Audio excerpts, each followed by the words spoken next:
Dahil day off ngayon ni hapon, kaya nagpunta kami ng Toyama. Punta kami ng Toyama Castle, Toyama Science Museum, at kumain kami ng sushi. Talagang sinulit namin yung araw na to. Hello, minasan, konnichiwa. Tara, samahan nyo kami today's mini vlog. Nga pala yung ganap natin ng isang araw. Alas 10 ng umaga, ay nagbiyahe na kami. Hindi pa man po kami nakakalayo mga auntie. Ay nagyaya na tong anak ko na pumunta muna sa convenience store dahil nagugutom daw siya. Bale, dumaan nga pala muna kami dito sa Lawson. Bumili kami ng inumin at ng makakain. Para mamaya dire-diretso na po yung biyahe natin at hindi kami gutumin. Ito nga pala kami dumaan sa bundok. Hindi na kami nag-highway para makita natin itong mga napakagandang mga tanawin. Etong lugar na to na merong snow, ay dito po yan sa Hakuba, Nagano. Napakalamig dito sa Hakuba dahil may snow na. Katapos ng 3 oras na biyahe, nakarating na nga po tayo dito sa Toyama Ken. Naming pinuntahan etong Toyama Castle. Habang papasok po kami mga auntie, nakita ko nga po itong puno ng sakura. Kamangha po mga auntie dahil meron ng bulaklak. First time ko makakita ng bulaklak ng sakura ng winter. Kala ko lang po kasi mga auntie, tuwing spring lang po namumulaklak ang sakura o cherry blossom. Bali may entrance fee nga rin po pala dito. Hindi naman po ganun kamahalan. Punta rin kami dito sa 3rd floor. Nakita namin yung napakagandang tanawin. Tapos namin sa Toyama Castle. Nagpunta naman kami dito sa Toyama Science Museum. Medyo matagal-tagal na nga po tayo dito sa Japan. Pero ngayon lang po ako nakapasok sa mga science museum nila.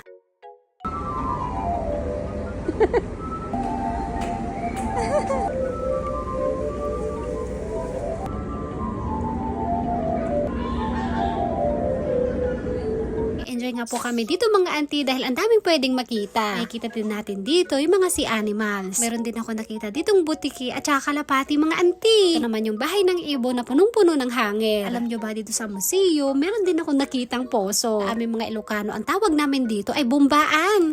Practice ka na anak para pag uwi mo ng Pilipinas, alam mo na.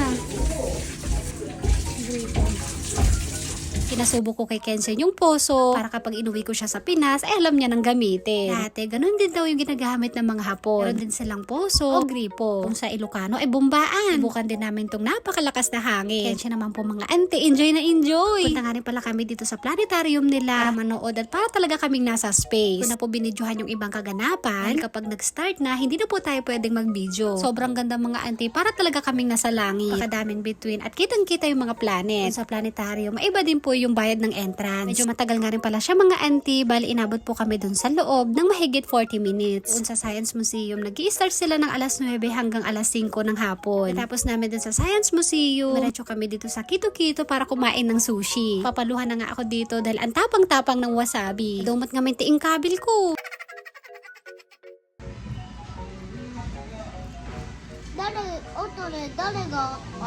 Yung may kamahalan dito sa Kito-Kito, pero napakasarap ng sushi nila. Fresh na fresh po yung isda. Gutom na kami dahil hindi pa kami kumakain ng kanin. Dati hindi ko talaga gusto ang sushi, pero nung katagalan na sarap na ako at gustong gusto ko na. Tapos namin kumain ng sushi, dumiretso na po kami dito sa Toyoko dahil dito kami magpapalipas ng isang gabi. Kapag pupunta kami dito sa Toyama, dito po kami palagi nag-check-in. Nung punta kami sa dagat kasama nun si Bunso, ay dito rin kami nun nag-check-in. Nilagay lang muna namin yung mga gamit dun sa hotel. Nagpunta kami dito sa Yamada. Bibilhan kasi ako ng asawa ko ng SD card na ilalagay ko dun sa bago kong camera na Insta360 Go Ultra. At tapos mabayaran ni Uncle yung hapon ay trinay ko na kaagad. Tuwang-tuwa nga ako dito mga auntie dahil magamit na po natin tong bago kong camera. 256GB yung binili ng asawa ko. Kakahalaga po ng nasa 7,000 yen. Likom nga po pala yung brand na binili po ni Uncle yung hapon. Pwede pala kahit ibang brand, kahit hindi Insta360 ay okay lang. Tapos nga pala namin mamasyal sa Aeon Mall. Dumiretso na po kami dito sa hotel para makapagpahinga. Pagod nga po kami sa biyahe, kaya kailangan na po namin magpahinga mga auntie. Napagod nga po dyan, ay etong asawa ko. Para masarap ang tulog, naligo na kami kaagad. Para solong-solo ko tong bathtub. Nauna ko muna yung dalawa kong hapon na maligo. Tapos kung maligo, ay nag-blower muna ako dito ng buhok. Dito sa hotel na pinagstayan namin. Tabi lang po ng Takaoka Station. Lapit nga rin po pala ito sa Aeon Mall. Fast forward, kinabukasan, mga bandang alas 8,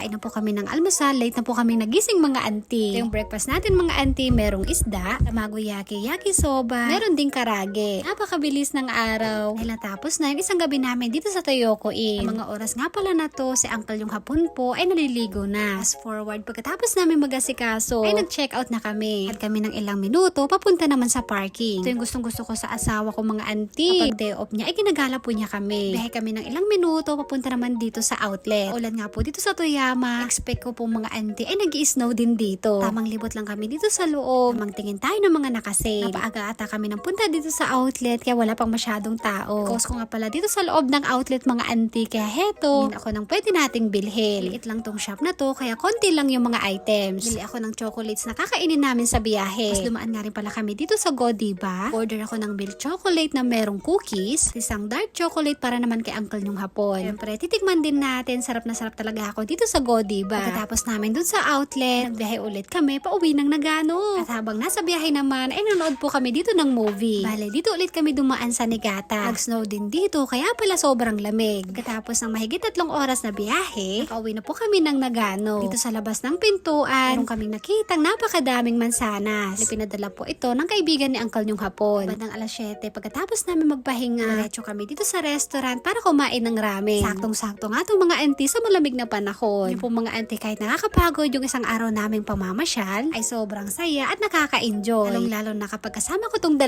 hapon ko. Napakaswerte ko sa asawa ko dahil kapag ganitong day off niya ay ginagala niya kami. Lagi siyang may oras sa aming 2 ng anak niya. Maraming salamat po dahil sinamahan niyo kami ng isang araw. So yun lang po, maraming salamat sa panonood. Thank you for watching. Sayonara and Bye bye, see you. Thank you. ありがとう。